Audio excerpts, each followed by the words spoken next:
Baik, Assalamualaikum warahmatullahi wabarakatuh. Kami dari kelompok 7 ingin mempresentasikan hasil kerja kami yang berjudul Kekuasaan, Kepemimpinan, dan Organisasi. Dan tentu saja saya tidak sendiri, saya bersama teman-teman saya yaitu Reski Zumar Alpasya, Siti Rania Hoirunisa, Yuniarti, Arafik Ardi Sulistyo, Ramiza Elia Rizky, dan saya sendiri sebagai moderator Ibrahim Ketaka Sineba. Jadi yang pertama ada kekuasaan. Kekuasaan itu adalah kemampuan seseorang atau kelompok untuk mempengaruhi, mengendalikan, atau mengarahkan tindakan dan keputusan orang lain sesuai dengan keinginan mereka.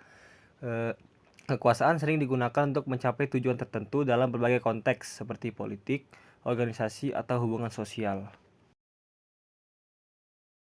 Dan di sini ada definisi kekuasaan menurut para ahli. Jadi menurut Max Weber, kekuasaan itu kemampuan seseorang untuk melaksanakan kehendaknya meskipun menghadapi perlawanan dari orang lain. Menurut Robert Dahl, kekuasaan itu kemampuan seseorang atau kelompok untuk membuat pihak lain melakukan sesuatu yang tidak akan mereka lakukan tanpa pengaruh tersebut. Dan terakhir, menurut John Locke, kekuasaan itu adalah hak atau otoritas untuk memberikan perintah atau membuat keputusan.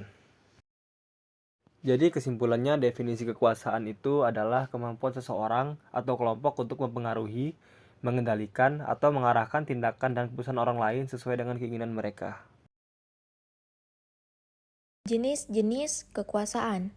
1. Kekuasaan legitimasi.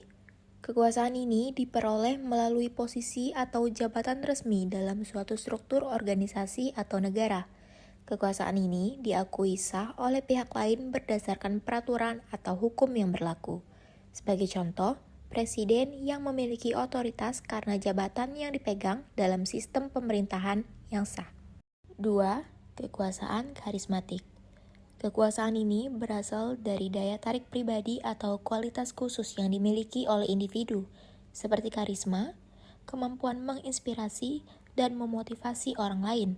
Kekuasaan karismatik tidak bergantung pada posisi ataupun jabatan, melainkan pada pengaruh emosional yang dimiliki oleh pemimpin, seperti yang terlihat pada Soekarno, Presiden pertama Republik Indonesia.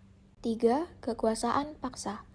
Kekuasaan paksa mengandalkan ancaman atau penggunaan kekerasan untuk memaksa orang lain mengikuti kehendak atau perintah yang diberikan. Kekuasaan ini bersifat negatif dan didasarkan pada rasa takut, dengan hukuman atau kekerasan sebagai cara untuk memastikan kepatuhan. Contohnya adalah ancaman fisik, pemecatan, atau sanksi hukum. 4. Kekuasaan imbalan. Kekuasaan ini berasal dari kemampuan seseorang untuk memberikan hadiah atau keuntungan sebagai penghargaan atas perilaku yang diinginkan. Kekuasaan imbalan lebih bersifat positif karena fokusnya pada insentif dan motivasi daripada ancaman.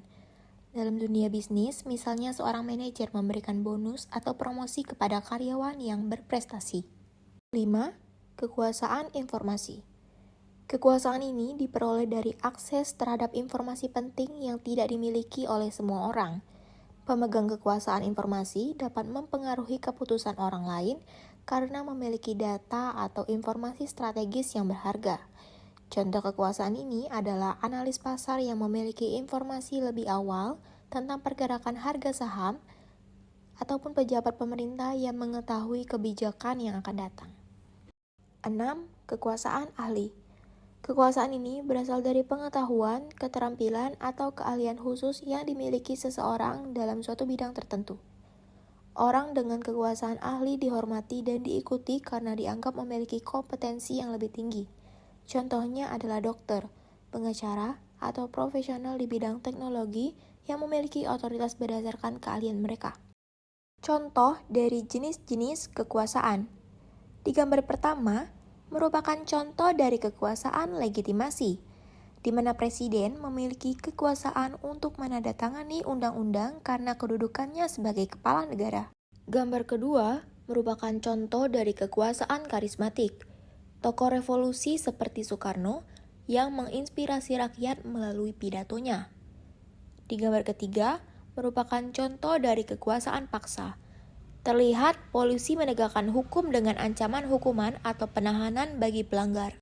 Gambar keempat, terlihat bos memberikan bonus kepada karyawan yang berprestasi, merupakan contoh dari kekuasaan imbalan.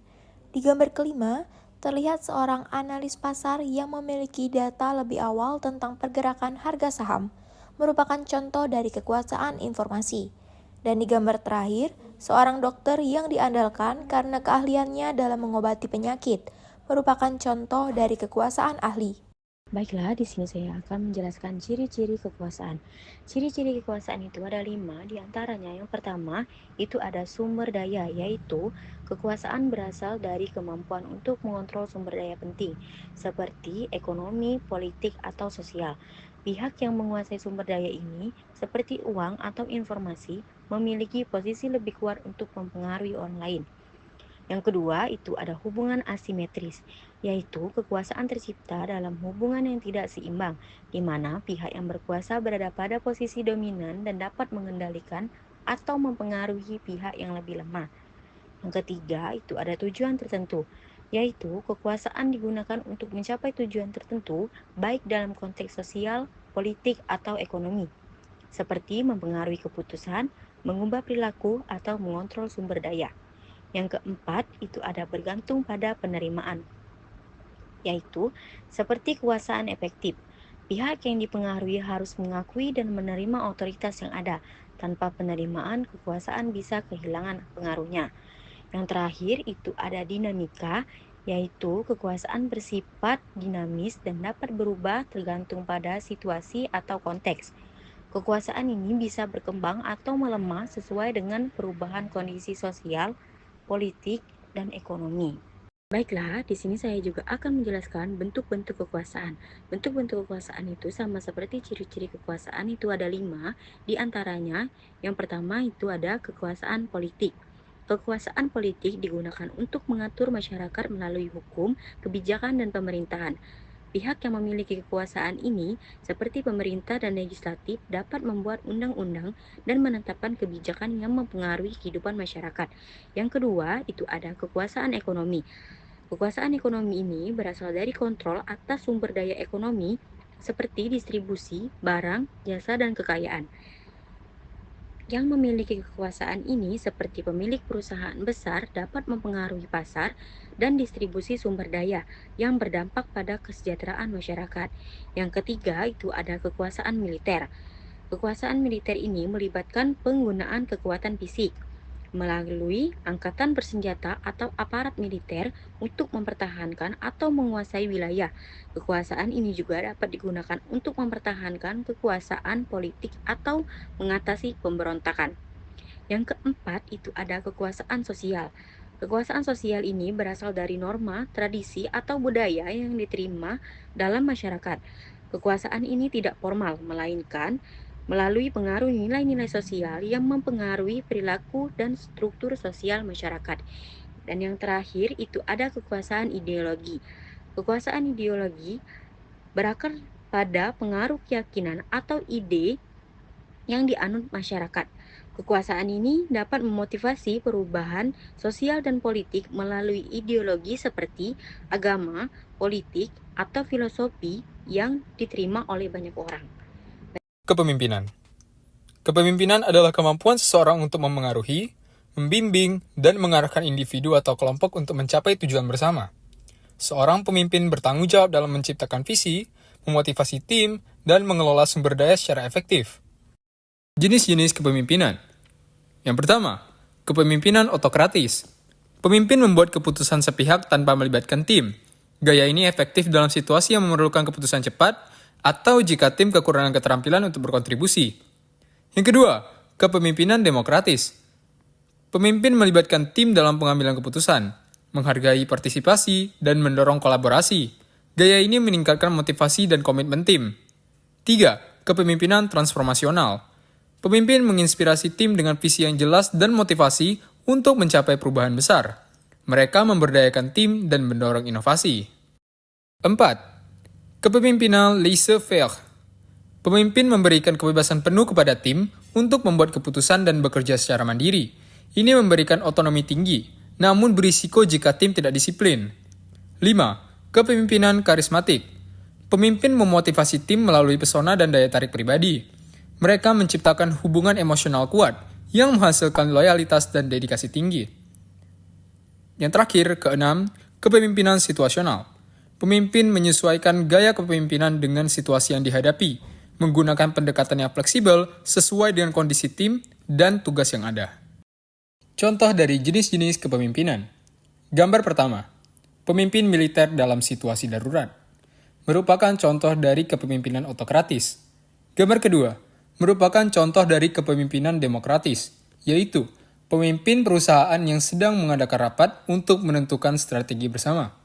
Gambar ketiga, aktivis sosial yang memotivasi masyarakat untuk bergerak melawan ketidakadilan, merupakan contoh dari kepemimpinan transformasional. Gambar keempat, contoh dari kepemimpinan laissez-faire, pemilik startup yang mempercayai timnya untuk mengelola proyek secara mandiri. Gambar kelima, Presiden Republik Indonesia yang pertama, Insinyur Soekarno, merupakan tokoh politik yang memiliki banyak pengikut karena karismanya, menjadi salah satu contoh kepemimpinan karismatik. Dan gambar terakhir, pemimpin proyek yang berganti pendekatan saat menghadapi hambatan teknis, contoh dari kepemimpinan situasional. Ciri-ciri kepemimpinan. Yang pertama, kemampuan berkomunikasi.